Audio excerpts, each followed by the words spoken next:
Hi and welcome to the Kind Community Sustainability Podcast. I'm your host, Gianna Velli, and on the show we uncover the stories, tactics and skills of people doing great things for the planet and turn their experiences into practical advice that you can use to impact your own life and those around you. This week on the show we have Lydia McCarthy-Keen. She's a UK expert in ethical and sustainable lab-grown diamonds. And on the show this week, she shares her amazing story and will hopefully change the way you think and buy diamonds. Morning. Thank you so much for being here, Lydia. Morning. Thank you so much for having me. It's really exciting. Yeah, it's an absolute pleasure. We were talking before just how amazing this room is that Homegrown have put us up in. They've looked after us well with tea and coffee, which is nice. It's always good to be taken care of. Especially at this time of year. So, thank you for being on the Kind Sustainability Podcast. And you were introduced to us by a former guest, Serena. Yeah, absolutely. Love her work and support absolutely anything to do with sustainability. And your work's fantastic. So, absolute pleasure to be here. Thank you. So, who's Lydia? Tell me about yourself. Yeah, I'm Lydia McCarthy-Keen. I'm a diamond dealer. And I'm also the UK's leading expert in lab-grown diamonds. And for me, it's really about making a shift and changing the way that smart people buy diamonds, because we're living in the 21st century and we know that we've got sustainability issues and we know that we need to seriously move the needle. But I'm a big advocate of using technology to move forwards and create the things that we want in a really sustainable way. Rather than going to any kind of ideology which is about stepping away from buying and away from flying. I don't think that's realistic, but we do need to seriously move the needle. And I'm here to end blood diamonds forever. And that's pretty much what I'm about. Amazing. I'm really looking forward to you sharing your story. So, Lydia, tell me about your kind of how you grew up and what got you into the diamond industry. Yeah, well, I think diamonds first came on my radar as a kid. I always loved nice things.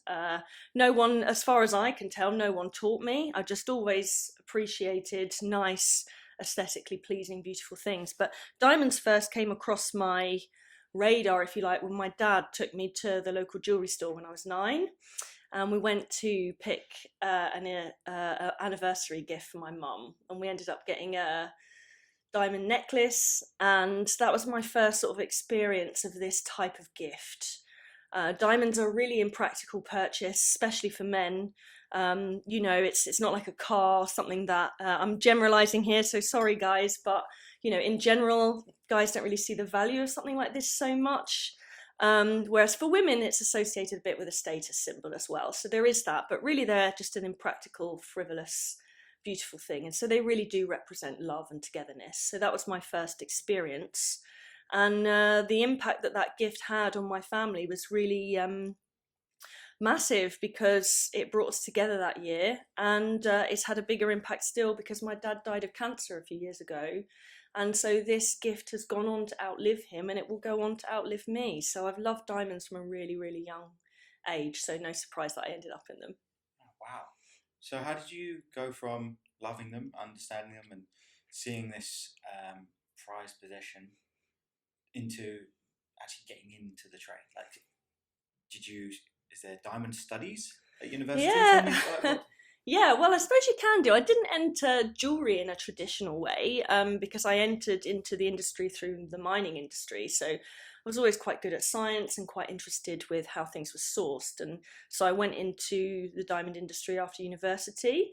And I just felt this real, at first I was really excited about it, but I felt this real disconnect between the corporate social responsibilities of mining companies and then the emails that I would receive about miners who died or miners who'd been injured. And it was like having this glossy brochure, of having land regenerated, etc., versus, trying to deal with the investor relations issues and the PR issues around miners who died. And so that started to kind of leave me with this slightly sort of jaded flavour. And around that time I came across this guy called Mohammed, who grew up in Sierra Leone, which is, if anyone doesn't know, it's very much diamond mining country.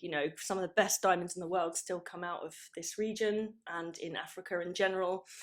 And because of the blood diamond civil war there, this guy, same age as me, at 9 years old actually, he got shot and he had to have his foot amputated, unfortunately, as a result of blood diamonds. And so it just really struck a chord at the time that this guy, same age, has had his life radically transformed when my experience was so different. And to me, that just seems crazy. Crazy. So tell me a bit more about the term blood diamond. Yeah, well, it was coined during the Sierra Leonean Civil War, which went on for about 15 years and it ended about 11 years ago. And it's really to do with the trading of diamonds which have been used to fund conflict. So using diamonds to fund warlords, etc. And that's where we coined the term. Most people are familiar with it from the film Blood Diamond with Leonardo DiCaprio. And he's actually gone on to invest in lab-grown diamonds, which I think is really interesting for someone who had a big part of making that film. And obviously he's a big advocate for change as well. And he does invest in lab-grown diamonds, which I think is really interesting. And that film was actually based off of a book written by an investigative journalist who looked into not just what happened in Sierra Leone, but also moving forwards and having a critique really of something called the Kimberley process, which is supposed to stem the flow of blood diamonds. It's set up by the UN, and it's received quite a lot of critique. So there's still work to be done. Right. So why is it under criticism? What's going on? Well, various different groups have criticised it. Including Global Witness and Impact, other kind of charities. And one of the problems with that, it's still quite difficult to police. And one of the other criticisms is that although it might attempt to stem the funding of warlords, it doesn't necessarily have any impact on legitimate governments who still don't really have the best humanitarian record. So it doesn't prevent child labour, it doesn't really prevent slave labour. And just general kind of humanitarian mistreatment. It doesn't cover that. So I would say the definition of a non-conflict diamond is not really broad enough under the current situation. Right. So could you explain to our listeners a bit more about the conditions that these miners are facing right now? Yeah. Is it still this way today? Yeah, well, there's been a lot of change. So we have seen a lot of positive steps since the Civil War, and obviously the members of the public really do drive this a lot more. But one of the problems that we face is that it's very de rigueur to talk about sustainability and to say, yes, we're a sustainable business and we like to get involved in X, Y, and Z because it's quite popular. People like to bandy the term about a little bit. So although there are many companies who very much cleaned up their act, have they gone far enough? For me, many of them haven't. And we are still seeing underage children. A lot of the mines are still run by gunpoint. People who are mining don't, especially in Africa, they don't know how much these diamonds are worth. So they don't know how much to sell them for. So there's still quite a lot of problems, I would say. Right, so we're talking slave labour, children's slavery. Children mining, yeah. Sometimes there are cases of rape. If you just imagine, poorly paid people in poor countries with some humanitarian, some human rights issues, and big corporations who can go in and take over the resources. I mean, Sierra Leone, just as an example, it's not the only one, but it's very, very rich in resources. It's got some of the best diamond stocks in the world. It's got fantastic stocks of gold and other minerals, and yet it's one of the poorest countries in the world with one of the poorest levels of healthcare.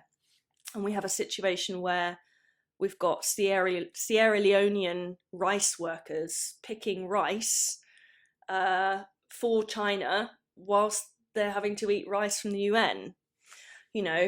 That's just crazy. Why? Because it's got a government which is fairly ineffective and not powerful vis-a-vis big corporations and, big powerful nations who can just go in and do whatever the hell they like, and if the consumer isn't going to stand up and pay attention to this, then, I don't think in any case we should give up the things that we want. I just don't think that's realistic, and I certainly don't want to give up nice things, but I absolutely do think we can do it in a 21st century way. Absolutely.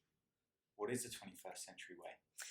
Well, everyone's got a different take, haven't they? So for me, I run another group called Sustainable Blank.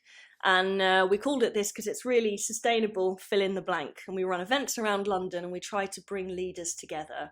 So I'm interested in moving the needle in our own specific niches. And I think that's the role of entrepreneurs. I think that's the role of business leaders. And as a consumer as well. And different members of society have a different reach, and we can all do something within our space. And if we're an entrepreneur, we can pick a target and try to seriously move the needle in that. So if someone wants to go and become an absolutely flawless vegan who never uses plastic and never flies, all power to them. I would fully support that choice. For me, I'm less interested in having that kind of personal impact in my own life, and I'm much more interested about making a real impact in a particular sector. For me, that is about ending blood diamonds and using technology to move the needle on luxury sustainable products, and different people in different spaces can make an impact in their own space. I know some entrepreneurs who work in aviation, and as we speak, they're building planes which can fly on biofuel, and I have another friend who recycles used coffee grounds to turn into biofuel. For me, this is 21st century sustainability. Yeah, amazing. And that's part of the foundations that Kind Community was built from. That individually we're doing great things. There's people that are doing fantastic things, but their stories aren't being heard. It's not amplified in the right way, generally because these big corporations maybe want to suppress that story, or you're not able to compete with the big boys and their marketing budgets. Yeah, and there's a huge amount of money in it, and these are old established industries. They've got their spread far and wide, and that's where you make an impact in what you do. You're here to share stories of people who are making change within their own niches, and that's your contribution. If you go hell in for that, and obviously you're involved in the fashion industry as well, it's like you're making your mark in that space. Yeah, and we all have to work together and focus on a project that we're really passionate about, that we can really begin the end of the way we've been doing things in the 20th century. That's right, because we have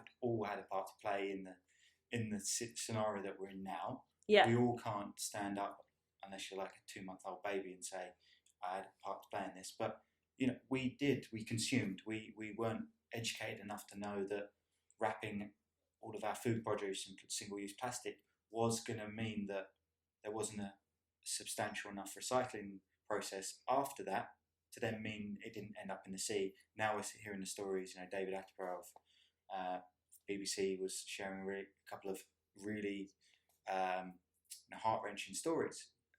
And now we're starting to, wow, we didn't realise this. Now everyone's making change. So what I love about your story is that when you walk into a really nice jeweller's, you're not going to see pictures of Sierra Leoneans with 2 of their arms missing. Absolutely not. You don't want to buy that story. Yet you're sold a very beautiful story of the engagement, of the, how did he propose? How did she, what happened? Tell me the story about the gift. Yeah. Maybe not necessarily the story of the diamond. Yeah. Yet where the diamond is a beautiful thing. It's like at the pinnacle of. It's the ultimate luxury gift. Yeah. Yeah. So why aren't we told? Is this what you're doing now? Are you telling the story, or how are you fighting against this? I do tell the story, but I think it's important to honour what this gift represents. And I don't think that people are going to stop wanting nice things. Not everyone appreciates diamonds, and that's fine. Not everyone appreciates nice handbags or luxury cars. It's not all beautiful restaurants. It's not everyone's jam. We've all got our things that we value, but each and every one of us has something or more than one things in our life that we do value. And so, my journey isn't really to kind of make a sort of stand against that. But if this is something that you like and something you embrace, then I think that is a perfectly valid and absolutely lovely thing. But we can do it in a way that doesn't have to cause these problems for people abroad, and it's not difficult. We can grow identical diamonds in a lab in a sustainable way, and we can still have luxury pieces without some of the negative impacts and some of the environmental impacts from having to move so many millions of tons of earth. And diamonds are finite at the end of the day. Yeah. So what are you doing? Tell us. So it's lab. I guess the alternative to this is lab-grown diamonds. Yeah. Well, I mean, is there any other alternatives? For me, no. For me, no. So the industry would say otherwise. The industry at the moment, with the growth of lab-grown diamonds, which are identical, we had to build a special machine to tell them apart. You have to fire electrons through a diamond to be able to look at it from an atomic structure. And the only way that we can tell whether it was lab-grown or mined is how quickly it grew. So if a diamond grows underground, then it will grow and then stop and then grow and then stop, because the earth cools up and heats up and cools down, and diamond crystallization requires heat and pressure. In a lab, we can do that at a constant temperature and a constant pressure, so it will grow systematically. You can't see that with the naked eye. You can't see that through a jeweler's loupe. You have to look at it from an electron. You have to look at it anatomically. Interesting. So how long does it take for a natural diamond to grow? Well, and this is the thing. So coming back to what I was saying about how the diamond industry wants to frame it, they want to, in the face of lab-grown diamonds, they have a campaign called Realist Rare. And it's trying to paint this lovely, beautiful story that, this diamond that you wear on your finger symbolizes your love because it's grown in the earth 1 billion years ago. And there's a particular kind of romance to that sort of story. I think that is, there's something particularly beautiful about that, the enduringness of it. But I don't think is really, when it comes down to it, anything that romantic about using thousands of gallons of water, moving millions of tons of earth, using child or slave labor, putting pressure on the planet to get this rock that we can grow in a few weeks to a few months, to answer your question. And more and more, as this industry grows and as people like myself and buyers can put more pressure, I don't see any reason why this can't be made more sustainable as well. So using biofuel or using wind power or solar power to power labs, it can just get cleaner and cleaner and cleaner as we go. You kind of can have it all. So interesting. So it's funny how the industry is picking up certain parts of the story that it wants to tell the consumer to provide that kind of luxury feel to it, yet doesn't want to tell the rest of the story on how it's actually made, absolutely, where we ship them off to. So what I'm trying to understand is, me as a consumer, I walk into jewelers, or I have an array of diamonds in front of me. There is not one single person on this planet that will be able to identify a lab-grown diamond compared with a... Not unless you send it off to the GIA, which is the Gemological Institute of America, and have it tested on their machine. Yeah, you wouldn't be able to tell. I mean, a good lab-grown diamond will be laser inscribed, and it will come with a separate certificate to say that it is lab-grown. But unless it's of those things, you absolutely wouldn't be able to tell. Sure. They have to be laser inscribed because we've had problems in the past where they have got mixed up in the traditional diamond stock and no one could tell them apart. So we had to build this machine. But then that goes to, it's kind of like we're trying to disprove the value of a diamond there, in that sense, to protect the well-established. Well, that's what the industry, and why wouldn't they? Absolutely, because it's their livelihoods, it's what they've always done. And just as much as you'll find me on one side of the argument, you'll equally find people on the other side advocating for people's jobs and people's livelihoods in mining towns, and there is something to be said for that. You can definitely make the case on the other side. But for me, It's very controversial, and I'm happy to be controversial because I really feel that some of the arguments that I hear from the mining industry around we needing to protect people's jobs, etc., is very, very similar to some of the arguments that were had around ending slavery. You know, people's livelihoods are tied up, families are dependent and reliant on their slaves. So how about, I tell you what we'll do, we'll just improve the conditions for slaves. That's better, isn't it? Until eventually, somewhere along the line, someone goes, why are we doing this? Exactly. The only reason they're dependent on that livelihood is because you forced them into those conditions. The only reason these guys are miners is because someone came along and said, oh, this stone could be polished and cut into something that looks very nice, reflects the light, and makes potentially probably Westerners. Yeah, they have no concept. Yeah, they have no concept. And actually, the miners who are mining these stones often don't know the value. So it makes it very difficult for them to control what they earn, because when they find the stones and then have to give them over to be paid, they don't know whether it's an expensive stone or not. And, if we're in a situation where strong governments and strong companies have gone into places with resources but can't protect themselves, then of course there's low unemployment while, these nations and companies strip out the wealth of this country. So of course they need the work. This is a self-fulfilling prophecy, and it doesn't have to be that way. And it's something that I'm working on a project that I hope, it's very early stages, but I hope that we can change this. And I'm putting together a round table with various different groups to look at using lab-grown diamonds as a social investment, to invest in potential entrepreneurs in places like Sierra Leone, so that they can actually, and we'll give them the education that they need, so that they can actually create companies, remove themselves from the need to mine, and then hopefully they'll go on to then employ the people around them. So it's like a double-edged intervention in a way. We're using lab-grown diamonds, so we're absolutely removing the need for mining, and then we're replenishing, we're giving people what they need to actually create their own economy. That's kind of the idea.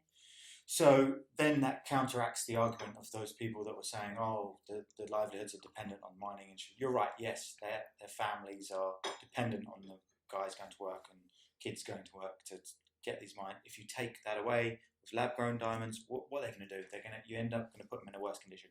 You go, however, we are funding the education, the development of these individuals, so they can go on to become the next leaders of Sierra Leone. Absolutely. And as the 21st century goes, we're in the 20s, coming up to 2020, so it's early days for the 21st century. And the best diamonds still come out of Africa. Why can't the best lab-grown diamonds come out of Africa? Tell me why at the end of the century that can't be the case. Yeah. There's one thing we were talking about earlier, actually, was I wanted to ask you about, is the actual supply chain of the diamond industry, both lab-grown and the traditional natural method. So they're all shipped all over the world. And tell me a bit more about that journey of a diamond from the ground or from a lab to on your finger. Yeah, it's quite interesting actually. 92% of the world's diamonds are cut and polished, so processed, cut and polished in India. When a diamond is either mined or if it's grown in a lab, the situation is the same and it comes out as a rough diamond. So it looks just like a sort of slightly translucent stone. And that has to be processed and cut and polished. So whether it's mined or grown in a lab, it then has to go off and be processed. And largely that's in India. It is done in the US, it is done in Russia, it is done in Antwerp. There are other places, but the vast majority is in India. And there's a big industry there for cutting, polishing and processing, and largely they handle both lab and mined. Interesting. So they've got, what is it, big factory? What is it, guys there with stone? Essentially. So they have, there's a number of different stages to actually process a diamond. So the first thing that has to be done is that diamond has to be basically like given a sort of CT scan, so it can be decided how we cut that diamond up and make the best of it, because each diamond is unique like a snowflake. Within it, there's going to be imperfections, and they come in different colors. And so it's the cutter's job to plot that diamond and try to make the most money from it, essentially. Cut it in a way that's sellable and make the most of that piece of rough. And then it goes on to be polished before it will then go into the hands of people like myself, so brokers. You get various different sizes of brokers who might deal into retail or deal into wholesale or buy them direct for their own consumers, and it's a little bit like dealing in antiques by that point. Yeah. So during this whole process, the guys there, the cutting and the machinery there, couldn't tell the difference between a lab-grown diamond and a natural diamond. No. But then, unless someone said, I want to get this tested to see if it is, it then has to go to the GIA specifically for this one machine that fires electrons in. Yeah, well, their job, so in the cutting and polishing houses, obviously their job is to keep them separated. So whether we have had problems in the past for But sure. How would anyone know? Well, good labs will laser inscribe so that you will be able to tell that it has to be laser inscribed. But there have certainly been situations in the past, and I'm positive there'll be situations in the future where they do get mixed up. Yeah, but it only takes one of these labs to transcribe or not transcribe. Yeah, and I mean, any labs that we work with certainly do. I'm guessing that it'd be very clandestine, to sort of, I mean, I suppose it is possible, but then you're talking about a whole different sort of set of ethics, really, aren't you? Yeah. Trying to palm it off. But then if you get your stones graded, then the GIA automatically runs them. Right. Will automatically run them through. So if you have bought a lab-grown stone, I mean, as a consumer, you'd be buying a graded one more than likely, so you'd already know by that point anyway. But if you're a dealer, I suppose it's perfectly possible. But usually if you're a diamond dealer, you're very well connected and you know who you're working with anyway. So yeah. So mistakes happen. It's really down to that. Mistakes happen, just human error. Yeah, I'm more thinking of it not the fact that mistakes happen, but more from a consumer level. That if I'm going to start to be educated about my choices in the type of diamond that I want to buy, if I can't tell the difference and no one can, then why am I going to buy a diamond that's potentially mined by a kid that had his for me, this is really the question. This for me is like the standout question. If you've got not just a reasonable alternative, but an excellent alternative. Oh, and by the way, you can get a bigger diamond for your money because it's better priced. To me, why the hell would you? And as a general rule of thumb, and I'm generalizing here, but anyone 40 and over, as a general rule, is much more inclined to appreciate the romance of a real, inverted commas, stone. Probably because they've been subject to some of the older advertising campaigns. You get people 40 and under, they're already so much more clued in, they know about sustainability, they're feeling that pinch, they care more about where things come from, and they're just a bit more open to technology as well. It's a generalization, so I don't want to offend anyone. No, I mean, it's like you say, it's education. If you tell people one thing or the other, it's up to them to make a choice, and that's all Exactly. Yeah, exactly. So, okay, so tell me, what does sustainability mean to you then, Lydia? Sustainability, to me, is about using the best of us. So standing on the shoulders of giants. We have infrastructure and we have the skills and the smarts. I think at this day and age, we have the wherewithal and the interest. And sustainability for me just means standing on those shoulders and making the best of our technology and the best of our skills so that we can live abundantly. I don't want to not live abundantly. I want more abundance. So let's use what we've got to make it happen. Yeah, okay. So yeah, rather than, say, taking away from one group of people to feed or to feed the desires of another group of people, we should all be able to have access to the abundance, because right now it's in our resources and capability to make that happen, right? Yeah, it's just the will that's missing.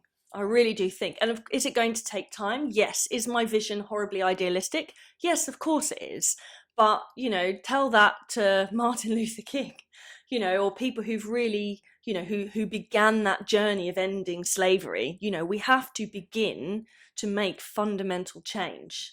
And it's those of us who feel empowered. I don't think the desire for nice things is about to go away anytime soon. So how can we use our vision and our smarts to actually make that an opportunity for all of us? Amazing. I love that. Just going to take a quick break. Just want to take this quick second to thank Homegrown Club for hosting us during this episode. Fantastic private members club put together for entrepreneurs and investors to come together and grow their businesses. The guys over there were absolutely a pleasure to deal with. Fantastic event space. Feel free to check it out. It's just behind Marble Arch, and perhaps drop me a message and we can grab a coffee there sometime. What you'll hear next is slightly out of the norm, but due to the batteries running out, me and Lydia kind of had a brief discussion about programmable obsolescence, which is more than a mouthful. But yeah, this next slight discussion is not the norm, but it's interesting to see, especially around sustainability. Tell your battery story and then I'll tell the Blue Peter story. So yeah, no, I I'm trying to be as sustainable as I can. I do have to replace the batteries now and then again because they don't let us buy the everlasting batteries because they do exist. Yeah, same as like the everlasting light bulb. And I remember when I was a kid, I don't know how old I was, maybe about 7, Blue Peter. I remember watching this episode they did on these tyres that never popped. And I remember them cycling over nails, and I loved my BMX as a kid, like all kids, in the 80s, proper sort of, I'm one of the first millennials, I was like, before the internet, and dial-up, oh my God. And yeah, I remember thinking, great, never going to get a puncture ever again. I have never ever seen that on the market, even though it was on Blue Peter. I have never, maybe some bike addict will correct me, but I have literally, people are still pumping up their tyres. Correct. It's 2019. Everyone's still pumping their tyres as far as I know. And they do. So there was an article about this. They can create road tyres for vehicles that don't run out of track. They'll last longer than the vehicle, but they don't want to do that because of it's their industry. Something I was touching on with a friend of mine the other day is programmable obsolescence. So when we buy the latest tech, it's actually programmed to run out of battery or to become slower. Yeah, it's programmed in, so you have to upgrade. It's ridiculous. I think in this day and age we should have choice. That yes, it's going to cost you more. There's an upfront cost to create something that lasts a hell of a lot longer. But some people wouldn't mind doing that if it lasts 10 times more. That was one of the things with my previous journey with liquid proof, is that I looked at the fashion care industry, and the protectors that were on the market were highly toxic, lasted a couple of days, and were no good for the actual materials that you were applying it to. So I flipped that on the head. So why can't I create something that's eco-friendly, non-toxic, and protects for years? And people going, well, you're not going to get the sell-through.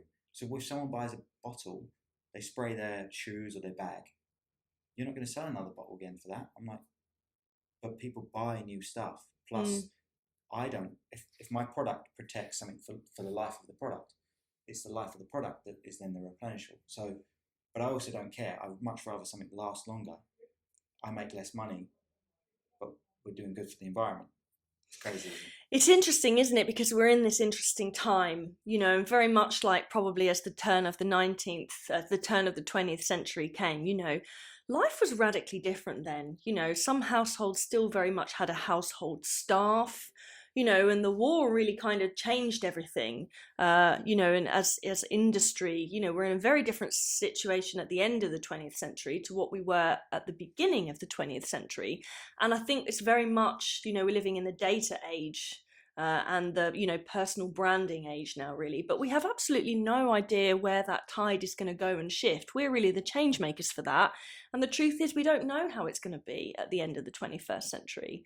But can we do something with our lives and and make it better and make it more desirable to live in. And I think that's really our challenge with a generation who's inherited the result of industrialization, and we've received a huge amount of benefits, and now it's time to shift that and change that, and who knows where that's going to take us in terms of our rampant consumerism. It is a problem, and I don't have the answers, but if we all club together, some of us have some answers in some areas, and I think that's the challenge. It's true. I think it's down to it's in each of our hands. If we do individual choices that are a bit more educated, we make conscious buying decisions, that then is anything. That's the only thing you can do in that moment. Like, that's what you have. Yeah, but also step up. Step up. Don't just cut back on your plastic. Like, if you run a business or if you run a team, it doesn't really matter what industry you're in. I don't care if you work for a corporate. If you have any kind of say and power, you have the ability to improve that situation. And, sustainability can mean a broad range of things. It can be ethics. It can be the way you treat a person. If each person feels more, satisfied and empowered, that perfumes the air, like a joss stick. It goes off and perfumes the air. And that positivity can be in really any aspect of our human relations. It doesn't just have to be about, no plastic, or sustainability can mean sustainability of relationships. And we all have to step up to that. I love that analogy of the perfume. That was great.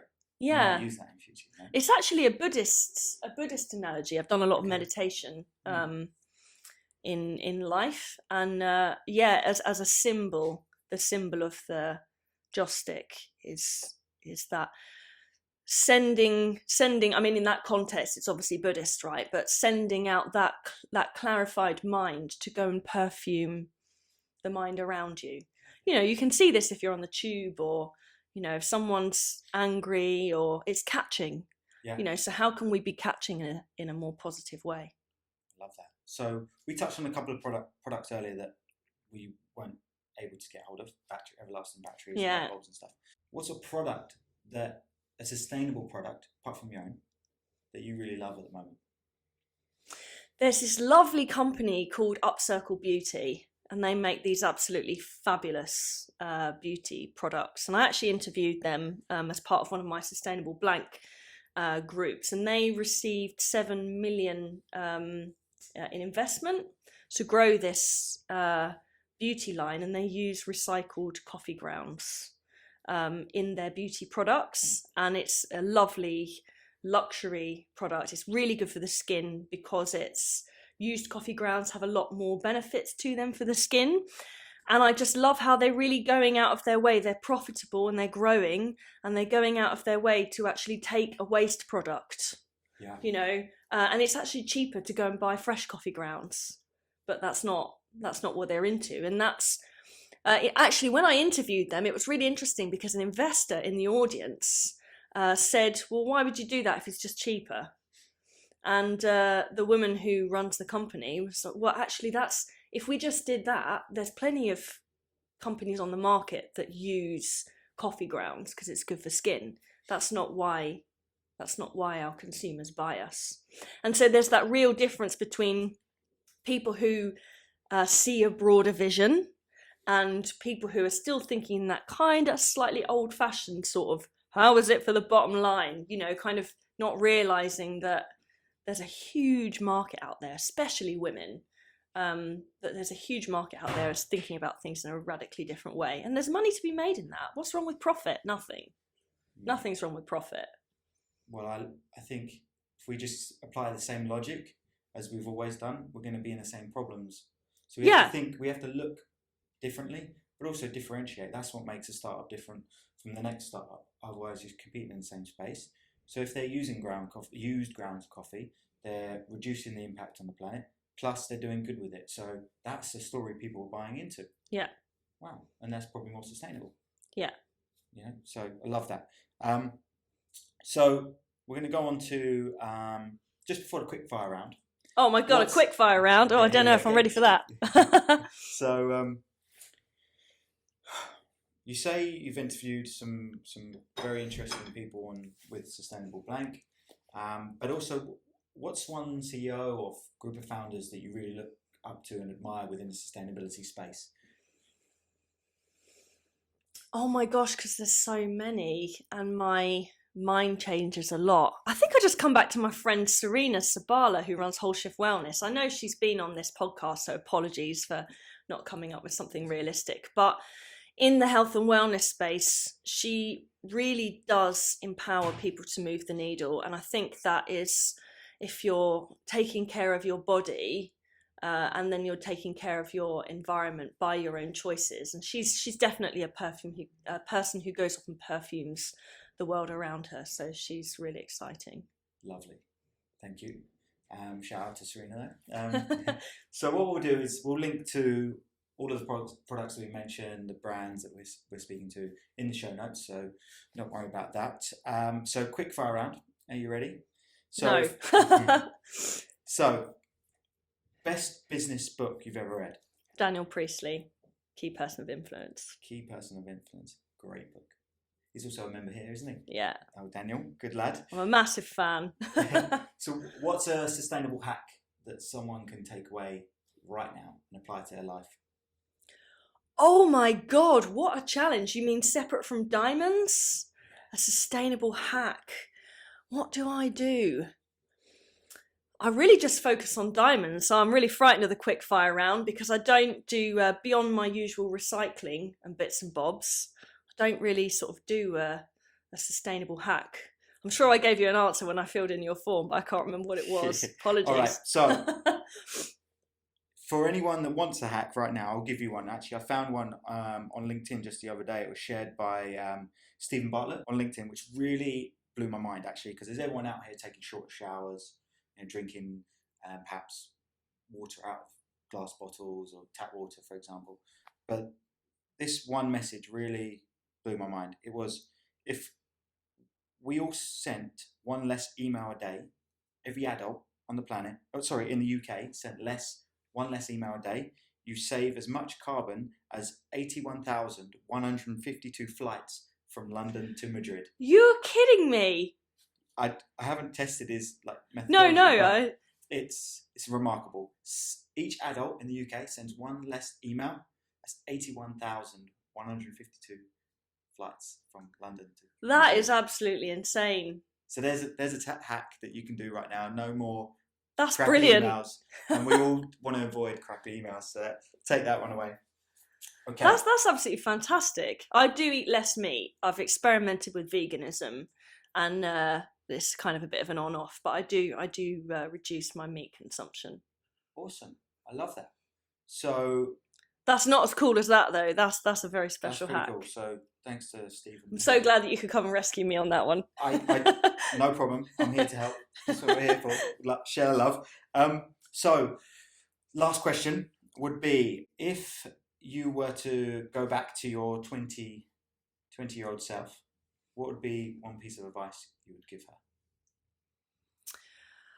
Oh my gosh, you can do so much more than you think you can. And there's a whole world out there that my 20-year-old self, you have no idea what you're about to achieve.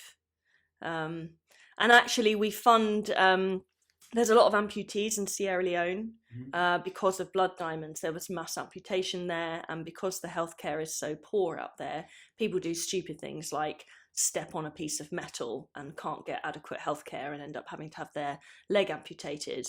And we fund charities that work in that space and recycle prosthetic limbs and reconfigure them abroad. So they're actually coming off of they can't be reused in this country, so they would end up in the rubbish heap, right? So they're being recycled and taken abroad, and we try to fund that through our work.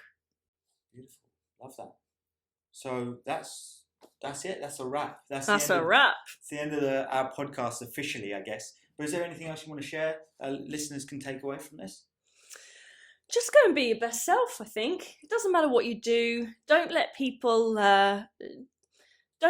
stop you doing what you care about. we all have our own pressures. We all have jobs. We all have to go and make a living. We all have to take shortcuts. We all have to have choices. That's the way our lives are built. But it doesn't for a second mean that what you're doing doesn't matter. Thank you very much for you heard it here, listeners. Be your best self. And Lydia, thank you so much. Thank you so much for having me. Being on the podcast. I love your work. No, thank you. Thank you for Homegrown for putting us up in this amazing room. Hopefully we will be here a lot more often, especially with the nice coffee and tea. Great place for entrepreneurs and investors to come and meet each other and make amazing connections for being 21st century entrepreneurs. That's right. And it put us together. So yeah, valued. And I'll put a link to show notes in the show notes about Homegrown and what they're aspiring to do here. But yeah, that's the end of the Homegrown Sustainability Podcast. I was your host, Jana. This is Lydia. Thank you again. Tune in soon. Bye-bye. Thank you for tuning in today. Hopefully you got value from that. A copy of the show notes can be found at kind.community's website. That's kind.community. You can connect with us on Instagram, kindco.munity. So that's kindco.mmunity. I can be found on Instagram as well. It's Janerveli, which is Canerveli. It's a fantastic way to keep in touch and learn more about what we're up to on a sustainability side of things. Please feel free to check out some previous episodes. I know we have got some huge interviews with some inspiring sustainable founders in the next couple of weeks. Remember, our primary mission is to empower the kind in humankind. So please share this episode with at least 2 of your friends. I'm really looking forward to you tuning in future. Make sure that you subscribe to our social channels and our YouTube channel. Don't forget to live what you listen and implement some of these sustainable tactics into your life, because these tiny incremental changes will make a huge impact. Do you want to win over £500 worth of sustainable products? Of course you do. We have pulled together an amazing competition prize to give away to one lucky listener. It could be you. Now all you've got to do is subscribe to our channel. You've got to follow us on our socials, and you've got to leave us a review. And one of you could be in a chance of winning. I just want to say thanks so much for each of the brands that have contributed to this. We've got Halo, we've got Produce Mate, we have Kindwood, we have Unplugged are contributing towards this. Get your hands on an amazing prize giveaway, and feel free to share this podcast with one of your friends, and they may even win, and they might even share it with you. Good luck. I look forward to you joining us on the next one.